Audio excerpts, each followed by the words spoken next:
Welcome back to my YouTube channel. Srinivasu S.R. Chaganti. A.H. Becquerel discovered radioactivity in 1896. Let's see what actually the radioactivity is.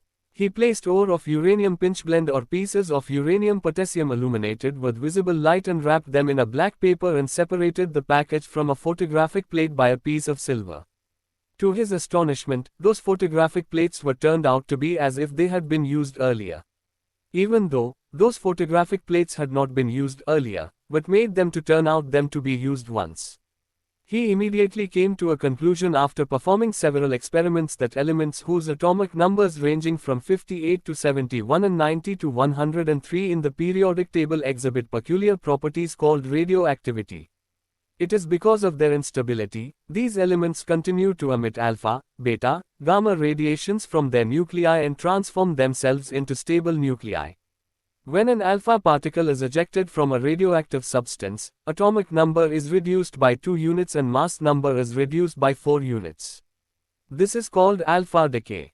Alpha decay in which helium nucleus 2Ha4 is emitted. When a beta particle is ejected from radiate to substance, atomic number increases by 1 unit. In other words, beta decay in which electrons or positrons are emitted. Gamma decay in which high-energy photons are emitted. If alpha, beta, gamma rays are emitted continuously, it undergoes a radioactive disintegration and unstable nuclei will become stable nuclei. The rate of disintegration is directly proportional to the number of nuclei present at that instant. Therefore, dN by dt is directly proportional to n. Therefore dN by dt is equal to minus lambda dt. Therefore applying integral both sides between the limits n0 to n and t0 to on RHS. We get integral n0 to n dn by n is equal to minus lambda integral t0 to t dt. Therefore log n minus log n0 to the base a is equal to minus lambda into t minus t0. Log n by log n0 to the base a is equal to minus lambda into t.